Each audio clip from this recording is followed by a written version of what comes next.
जयकारा बोल मेरे श्री गुरु महाराज जी की जय। बोल साचे दरबार की जय।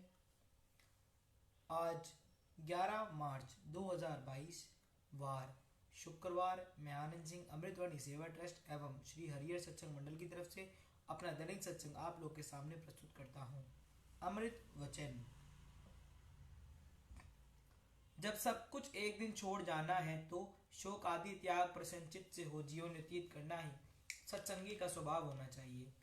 अभी अभी अमुक मनुष्य जीवित था, 1 मिनट बाद सुनते हैं कि वह शरीर छोड़ गया।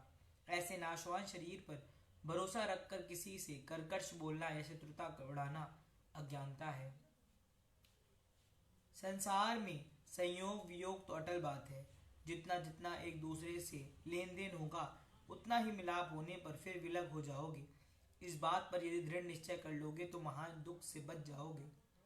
गुरु चरणों की छाया में रहो तो तृप्त हो जाओगे और कठिनाई भी सरल हो जाएगी। अमुक व्यक्ति को श्री गुरु महाराज जी ने ऐसे दर्शन दिए, अमुक को ऐसी सहयोग दिया। ऐसी बातें सुनकर प्रत्येक के हृदय में यह अभिलाषा होती है कि मुझे भी दर्शन दे और सहायता करें, परंतु स्वयं को वैसा विनम्र और कृपा पात्र बनाने का प्रयत्न नहीं करते। सद्गुरु की कृपा को सरल व दीन हृदय ही प्राप्त कर सकता है। जीव को चाहिए कि आप अपना मन सब तरफ से हटाकर मालिक के चरणों में लगाए। जो कहे कि मुझे परमात्मा से मिलने की इच्छा है और संसारिक मोह व इच्छाएं भी नहीं छोड़ता, वे स्वयं को ठगता है। भक्ति में गरीबी व और अमीरी कोई महत्व नहीं रखती। भगवान तो मन की भावना को देखते हैं। जिसने भी भगवान को पाया केवल सच्चे प्रेम से ही पाया। भगवान के प्रेमी शारीरिक दुखों से नहीं घबराते, धैर्य व शांति से नाम सुमिरन करते हैं। किसी सेठ ने अपने नौकर को किसी कार्य हेतु विदेश भेजा था। वह वहां जाकर ऐश आराम में फंस गया। जिस ध्येय से गया था वह तो भूल ही गया। जब लौटा तो नौकरी भी गवाई और लज्जित भी हुआ। हमें भी प्रभु ने मानव तन विशेषत भजन भक्ति के ध्येय से दिया है। इसी लक्ष्य को प्राप्त करने के लिए संसार में भेजा है। यदि हम सांसारिक विषय भोगों में फंसकर अपना ध्येय भुला देंगे तो मालिक की कृपा से वंचित रह जाएंगे और उनके सामने लज्जित होंगे। प्रेमियों को कष्टों से बचाना तो मालिक का स्वभाव ही है। मालिक की मौज में हस्तक्षेप ना करो और ना ही अपनी चलाओ। जो उन्हें अच्छा लगे वे सत्य मानकर शिरोधार्य करो।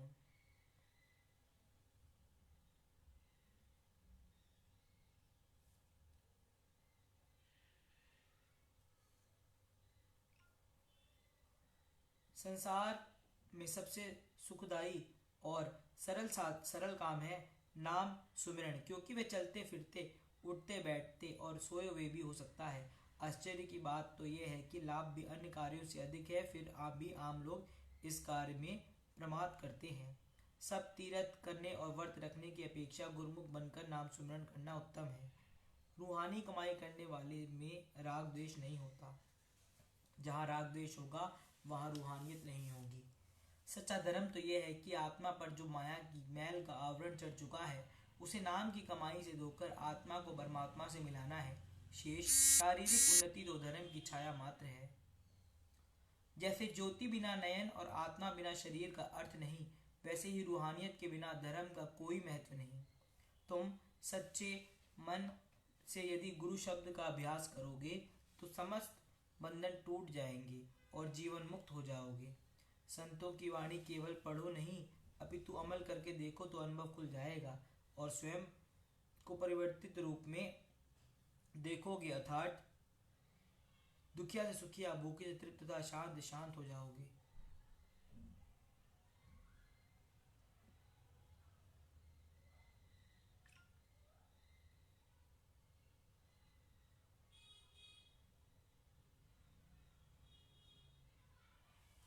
वाद विवाद से कुछ भी प्राप्त नहीं होता। उसमें पढ़कर जीवन के अमूल्य समय को व्यर्थ ना गवाओ, बल्कि सद्गुरु के वचनों पर चलकर समय को सकारत करो।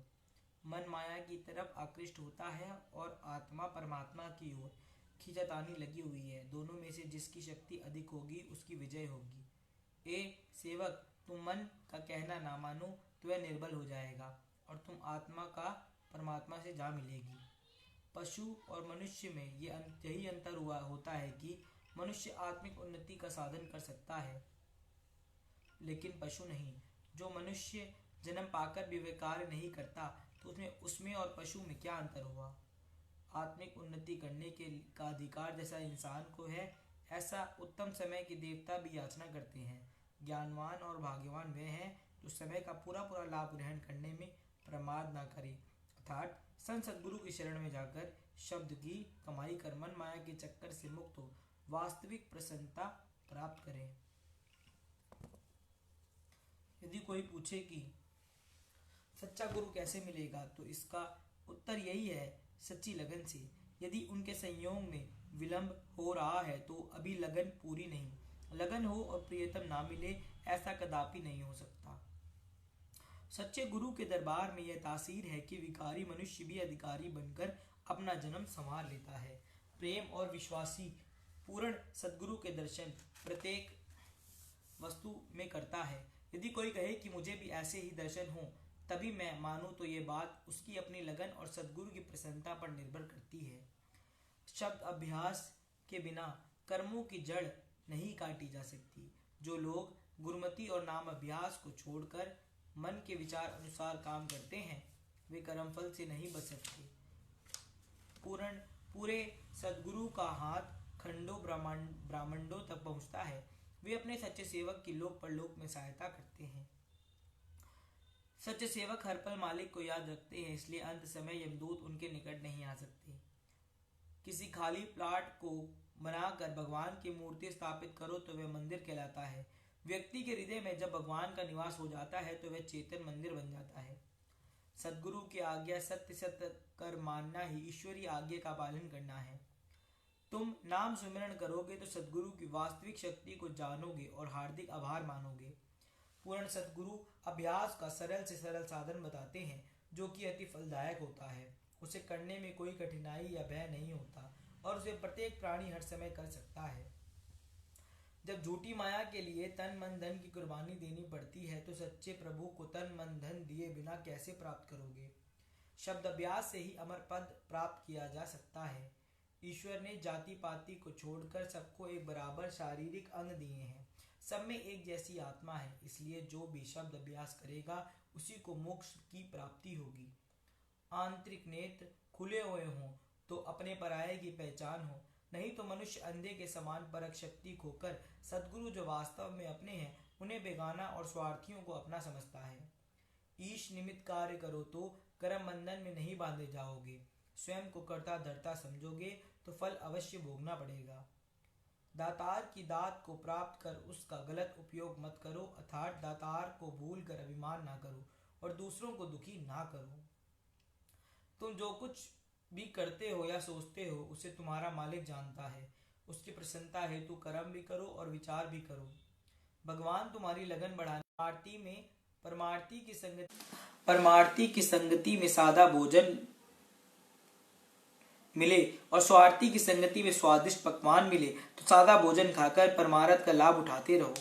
यदि परमार्थ में सफलता प्राप्त करना चाहते हो, सरल स्वभाव वाले सत्यवादी बनो। सद्गुरु की आज्ञा में मन की ना चलाओ और अपनी चतुराई भी ना दर्शाओ। किसी का बुरा मत सोचो और किसी की बुराई ना करो तथा किसी से बुरा मत कहो। दूसरों की बढ़ाई देखकर उनसे ईर्ष्या ना करो और ना ही अपनी शक्ति को उसके विरोध में व्यर्थ नष्ट करो, अपितु अपनी उन्नति के लिए यत्न करो। दूसरों को गिराकर स्वयं को आगे बढ़ाओगे तो वह बढ़ाई स्थिर नहीं रहेगी। दो व्यक्ति परस्पर वार्तालाप करते हो तो बीच में मत बोलो। दो के झगड़े में स्वयं को परेशान मत करो। पदवी या कुर्सी के लिए इच्छा या प्रयत्न ना करो। तन मन धन से सत्पुरुषों की सेवा करो तो बढ़ाई तुम्हारे पीछे स्वतः आएगी, तुम उसके पीछे मत पड़ो। बोलो जयकारा बोल मेरे श्री गुरु महाराज की।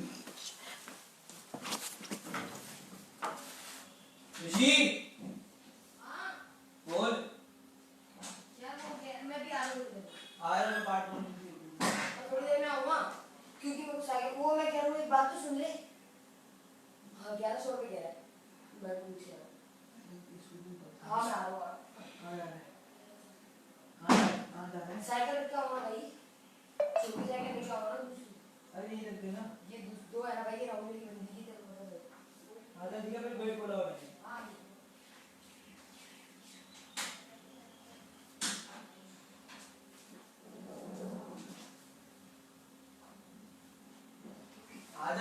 बनाते हैं। ऋषि आधा कुछ बनाते हैं। आ रहा नहीं आ रहा?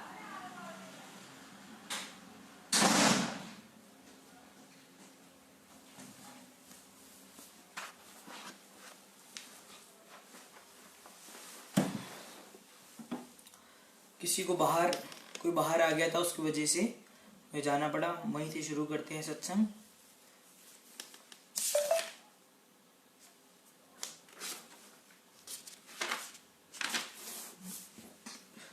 सत्संग दुख का कारण।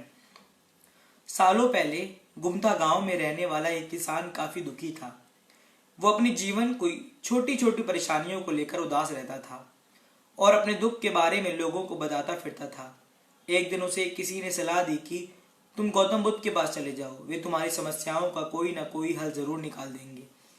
उस व्यक्ति की बात सुनते ही दूसरे एक दिन वो किसान सीधे महात्मा बुद्ध के पास गया। गौतम बुद्ध के पास पहुंचकर उन्होंने प्रणाम करते हुए उसने बताया कि मैं एक किसान हूँ और मैं खेती करके जीवन यापन करता हूँ। मैं यहाँ अपनी समस्याओं का समाधान लेने के लिए आया हूँ। दरअसल कई बार हमारी फसल अच्छी होती है तो कभी बिल्कुल भी नहीं होती। इससे मैं बहुत परेशान हो जाता हूँ। इतना कहने के बाद किसान ने आगे कहा कि मेरी पत्नी है और वो मुझे बेहद प्रेम करती है, पर कभी कभी वो मुझे बहुत परेशान करती है। उससे मैं तंग आ गया हूँ और कभी कभी लगता है कि अगर वो मेरे जीवन में नहीं आती तो मैं कितने अच्छे से रहता।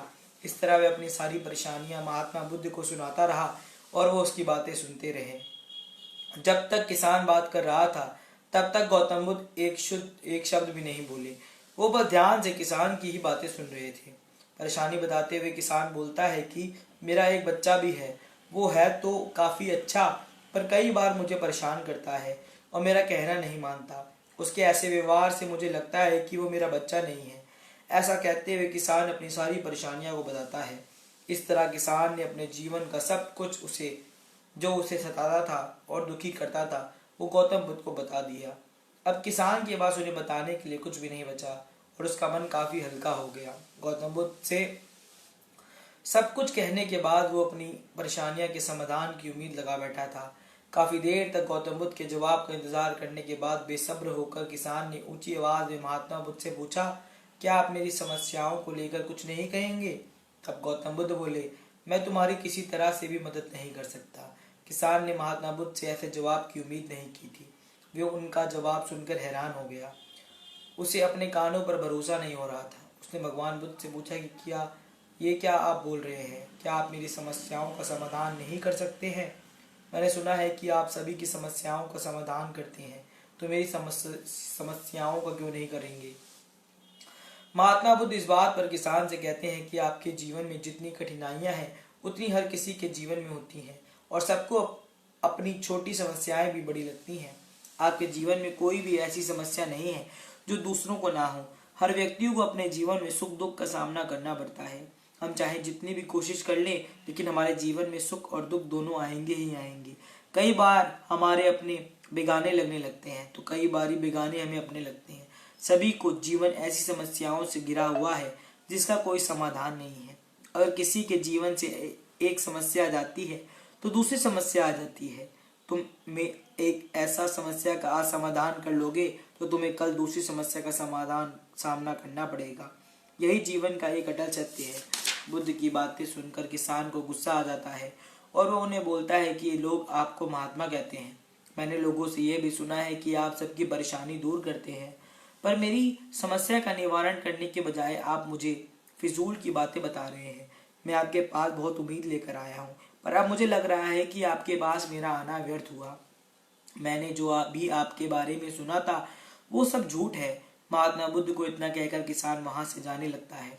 तभी उससे भगवान बुद्ध कहते हैं कि तुमने जो समस्याएं बताई हैं उनका मैं समाधान नहीं कर सकता, पर मैं तुम्हारी दूसरी परेशानी का निवारण कर सकता हूँ। बुद्ध की बातें सुनकर किसान हैरान हो गया और बुद्ध से कहता है कि मैंने जो समस्याएं बताई उसके अलावा मुझे कोई भी समस्या नहीं है, और है भी तो मुझे उसका ज्ञान क्यों नहीं है? बुद्ध उनसे कहते हैं कि आपकी समस्या ये है कि आप नहीं चाहते कि आपके जीवन में किसी तरह की समस्या हो। खुद को किसी तरह की समस्या ना हो, ये सोच रखना ही दूसरी समस्याओं का कारण बनता है। आपको ये स्वीकार कर लेना चाहिए कि हर व्यक्ति के जीवन में किसी न किसी तरह की समस्या होती है। ये सोचना छोड़ दो कि आप इस दुनिया के सबसे दुखी इंसान हो। आपको अपने आसपास के लोगों को देखना चाहिए, क्योंकि बाकी लोग भी किसी न किसी चीज़ से परेशान और दुखी हैं। जीवन में सुख दुख आकर ही रहेंगे, उसे कोई नहीं बदल सकता। बस तुम्हें दोनों ही स्थिति में खुद को काबू में रखना होगा। इससे दुख का असर तुम पर ज़्यादा नहीं होगा। ऐसे में तुम्हें यह सोचना छोड़ना होगा कि तुम्हारे जीवन में समस्या ना हो, तभी तुम हर समस्या को आसानी से सामना कर पाओगी। बुद्ध की बातें सुनकर किसान उनके पैरों पर गिर गया और उनसे माफ़ी मांगने लगा। वो समझ चुका था कि महात्मा बुद्ध उससे क्या कहना चाह रहे हैं। बोलो जयकारा बोल मेरे श्री गुरु महाराज की जय, बोल साचे दरबार की जय। आज हम अपना दैनिक सत्संग यहीं पर समाप्त करते हैं। राम राम, जय सच्चिदानंद, सत श्री अकाल।